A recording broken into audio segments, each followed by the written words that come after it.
Hi, it's Paula from Pola Quilting. Welcome or welcome back to my channel. My friend just had a baby, and what is the better occasion to make a quilt if not when the baby is born? And I found it to be a great opportunity to use my African fabric scraps, which I have been putting away for a while now, waiting for the inspiration. Cotton, wax fabrics and other African fabrics are great to work with, and they're coming in gazillion designs.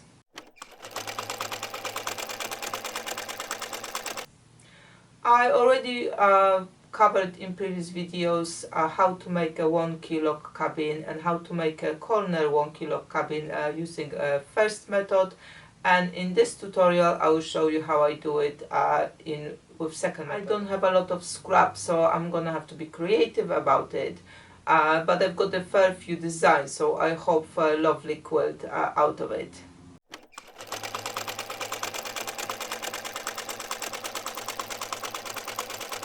Alright, so this is where I'm starting from today on my wonky log cabin method 2. So I've got a square, big square, which is 6.5 inch, but you can use bigger if you like, or it doesn't even have to be square, it just have to be a you know, a piece of fabric with straight edges, but I'm using this square, and it is one of the African fabric prints, so that's where I want to start from. And then I've had all of those scraps of my African fabrics, and I cut them all to different widths of the strips, but some of them were quite short, like this one for example. So what I did stitch them all together in the one continuous strip, because what I don't want to have is, you know, that would be probably enough to do one side somewhere, but then I might end up with a small piece which I won't be used to anywhere else. But if I use continuous strip, obviously I will cut it down somewhere, and then I'm having another piece to use somewhere else, even though there is a seam there. I don't mind. So there will be few places like this, but what I have in my scrap box is not going to be enough to just use those to go around that square. So I had some cut 1.5 inches white fabric strips. I will be alternating the strips to create the block. So first what I want to do is I will go around this block with the white fabric, and I don't have to go and, like, you know, like a proper log cabin, then you do one side and second side. I'll just both sides and then both sides top bottom, and once you know how many blocks you've got, you just chain piece all of it. So I will just be making one at the moment to show you the process, but if I had, you know, 20 blocks to do, I will just do it in one go. And then once I've added my white strip, I will add whatever color I would like to go next around. So basically in the first step I'm creating square in the square, and I will go up to the size around 12.5. I will be doing 4 blocks out of that one, so it doesn't have to be exact, but I will be going up to more or less 12.5, and then there will be a next step. Okay, so once I've got all of those strips, individual strips sewn together to make a one continuous strip, then I am ready to start adding to my square. Now, when you're doing this type of work, any log cabin really, you like to arrange yourself to kind of in a nest. So you have your sewing space, your cutting space, and your ironing space. My ironing space is a small foldable table which I've got to the side of the my camera, so you cannot see it, but it is there with the my iron ready to go. So I don't actually have to stand up anywhere to work on that project. I will just swivel around. So if you can get yourself ready in that way. You don't need to have a big ironing area, you know, space, so any small table will do. I actually will make 2 blocks at the time just to show you how that chain piecing will work. So let's start from the white strips, and again I will sew, you know, they are quite long, but I will sew few of those white strips together, so again I will not end up with some, you know, small pieces at the end I will not be able to use. You may or may not like to use your 1/4 inch foot, it really doesn't matter in here. As far as your stitch is straight, that's where you want to be.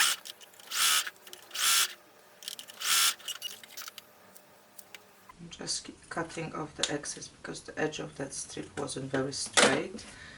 And then I will sew those two together. I did narrow down the stitch length here though, because we're working with the small narrow pieces, so the more narrower the piece you work with, the smaller the stitch length you want to have, to make sure that they do not unravel at the edges. Okay, so my long strip is ready. If you like, you can go and iron those seams to one side or open, whatever you prefer. With small stitching lines like this, I usually just finger press. It doesn't matter really, but you do whatever you feel comfortable with. So let me get to the beginning. So that way I won't have any kind of unusable ends in my work. So I will not produce more scraps than necessary.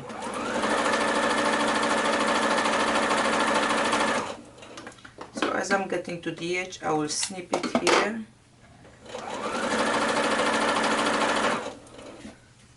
And I'm only doing it because it will be easier than to pull out the other side. If I was doing the, you know, all of the blocks in one go, so whatever number you would like to work with, I wouldn't snip it here. I would just leave a gap and carry on, and then snip them at the end in one go.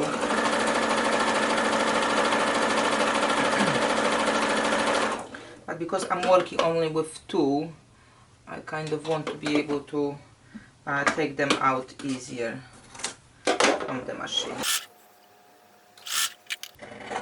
You see, this is how much I've got left between that seam. So no, if I have not sewn them all together, I wouldn't use that for anything. But because it's, you know, one continuous strip, I will just start here adding to the next part when it comes to around to that. So no waste there. Okay, so now I will take it to the iron board and iron those strips out, and then I will square it up. Okay, so now I need to square them up, and I don't know how about you, but when I'm doing this type of the sewing with the frames, unless I've got those bits, you know, cut exactly to the size, I always kind of come up with some wonkiness somewhere. For example, here it kind of drops a little bit here, and you know, if you have them cut to the right size, you will lose it in the seams. But actually in this process you don't have to worry about, because you can snip off a little bit here. What you want is a straight edge, so you will be squaring them up as you go along every time you take them to the cutting. Okay, so now I add the second part of the white frame.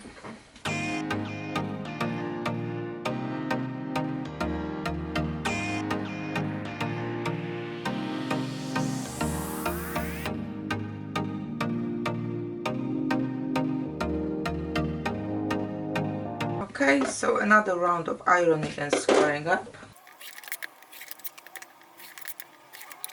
Okay, so now is the next round with my actual color scraps. So I want to have the same color all around. So this should be, let's see, will be enough. I still got a little bit more of that. I will just need to add them. Yeah, I need to add at least one more strip here to have enough all around.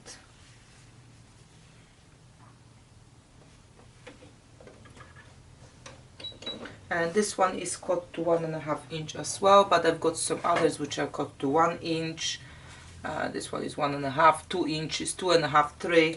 Whatever I could carve out from the fabrics I had.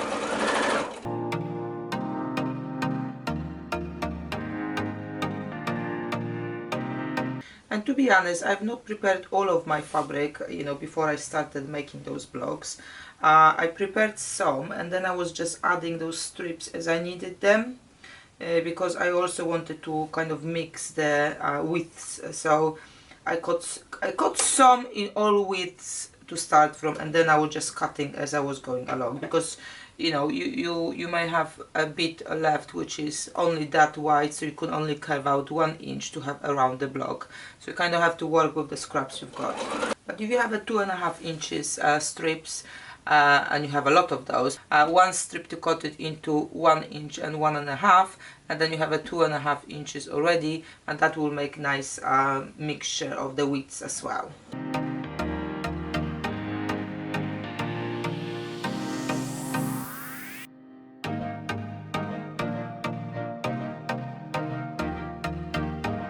Okay, now it's the second round of ironing. I will add the sides and then I will keep going with the white and maybe some wider pieces until, like I said, I get to around 12.5 inch square. So I do have one here ready, and this is how it looks. So it doesn't take a lot of strips to get to the 12.5. So you've got the middle white, 1.5 inch color, 1.5 inch white, and this one was just 1 inch strip. And after I finish the other two blocks, I will show you what to do with it next. Okay, so I've got my blocks ready, and now it's time for the second step, which is actually now creating the corner block. So I will be basically cutting it into 4. Now you can go with more or less square in the middle, or you may go with, you know, have some smaller rectangles and bigger rectangles. It's up to you how you would like to finish them off.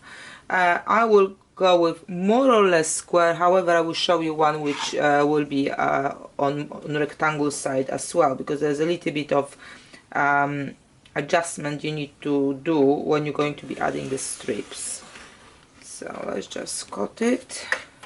Again, I'm not measuring like where exactly the center is, I'm just eyeballing it. It doesn't matter at this point of time. We will be squaring those blocks later too, so it's really not so important whether they are cut exactly square. We just want to have them into 4 pieces.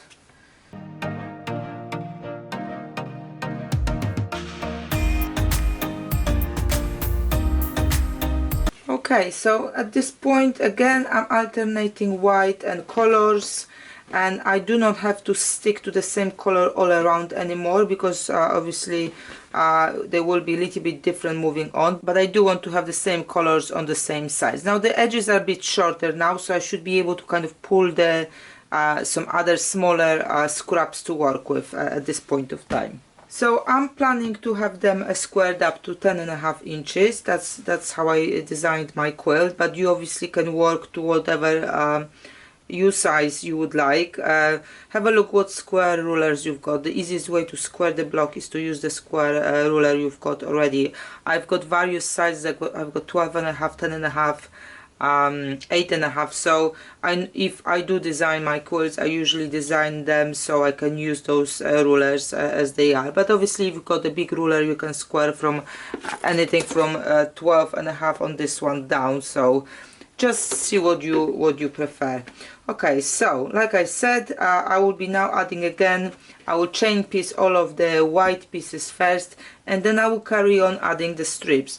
Here I will probably now add some thicker ones. I've got shorter pieces, so I can do that, and then maybe add another narrower strip. What I want to have is a block which will be around 11 inches, so then I can square it down to 10.5. Okay, I will do that, and I will then show you on the design board what layouts you can achieve from those blocks, and how I'm planning to finish my quilt, because it's going to be a little bit different.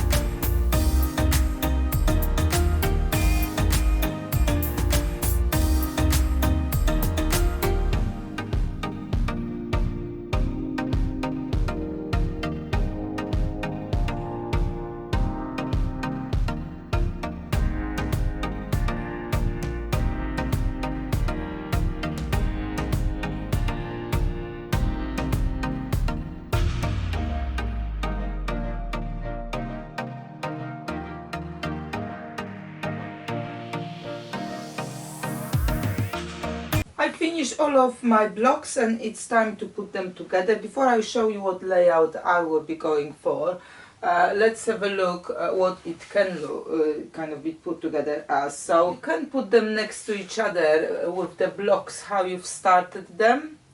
So you can see here those are the same first two. They are in different positions because I didn't cut them exact like on the squarish side, but that's the look we're going for. They should not be exact. So that's one option. And obviously, depending how many you will make, the size of the quilt will be whatever you want it to be. With this layout, just, you know, when you're setting your strips, just kind of try to mix them up so they are not the same on that second part. I think I've got a few blocks here where I thought I was very random, but I wasn't. So my blocks may not be so kind of different on that frame around. But I will be adding another step in my own quilt, so that will fix the problem. So that's the one layout you can go for. And the second layout, you can, you know, put the blocks going the same direction. That will look very nice as well. And then it doesn't matter really as far as this one and this one, this one and this one is different. What's inside really doesn't matter, whether it's from the same block or I will add another block to it, different combination. It really doesn't matter as far as that outside fabric is different. I think it looks really cool like that as well. You can put them on point. That will really make a nice quilt as well if you put them on point. Let's put a few blocks here like that.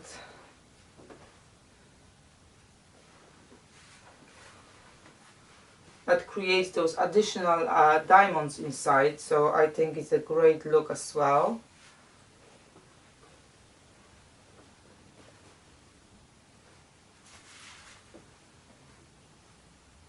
So that's another layout you can go for. Or once you've put one of the squares together, you can then kind of go around with adding a third of the other squares. So let me quickly put this one back. So that's square number 1. And then you can add from the second square, you can kind of go around the corner of it.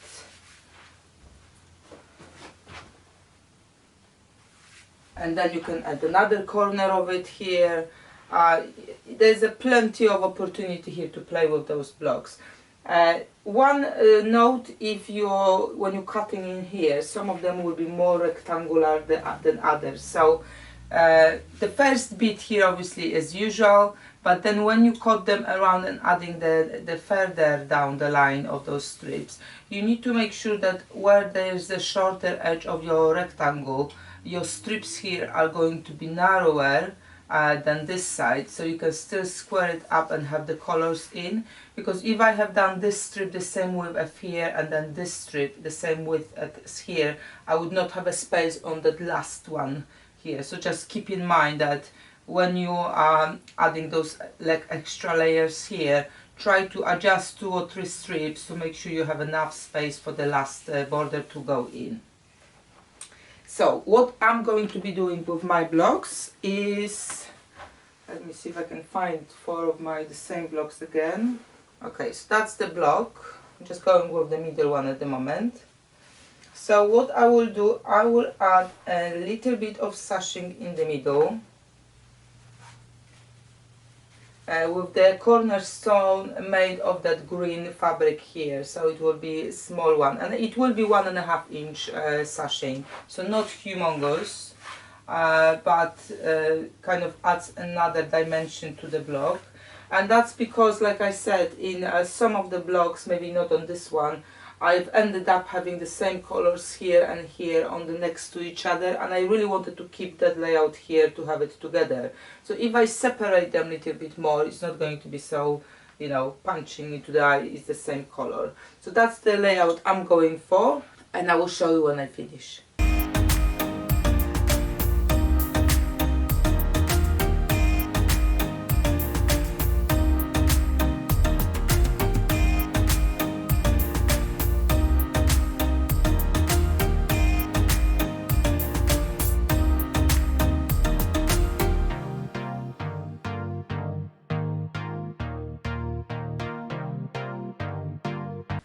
So as per normal process, I'm going to stitch first 2 columns together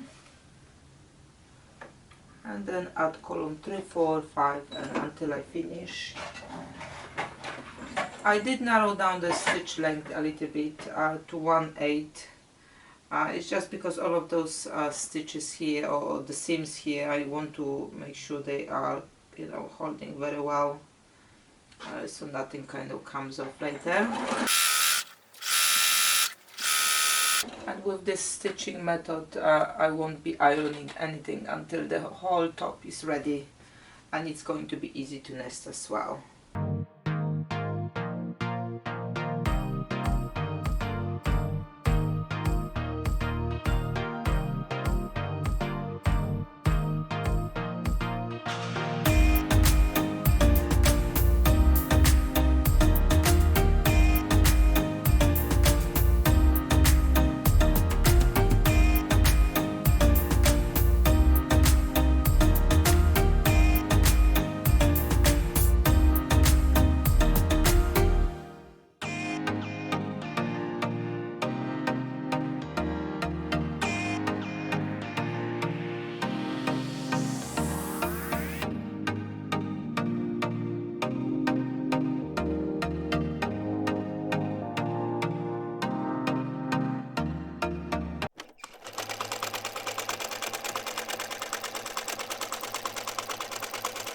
Here it is, my finished quilt. I like very much how those green squares popping out here, kind of adding extra interest to the quilt. You can see I've added my binding on the right hand side, which means I will be finishing it by hand on the left side, and there is a video coming soon about it as well.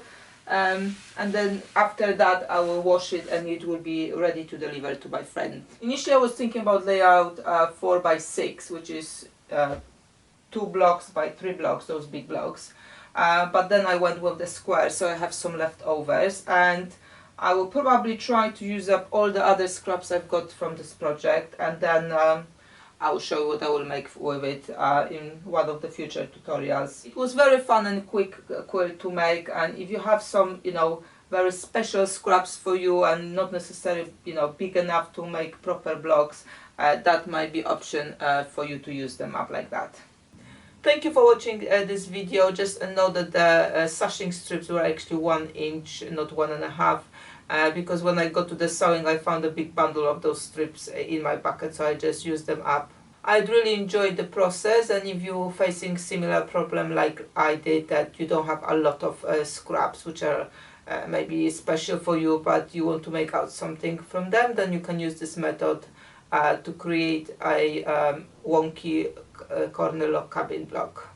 As mentioned, I've changed the design, so I've got a few blocks left from original design. So I will make more from whatever scraps I've got left, and then I'll put other scraps on, possibly on adding tape, and I will come back to you with another design made out of that block. As usual, check the description below for the links to other videos and resources mentioned in this tutorial. Thank you for watching, and see you next time.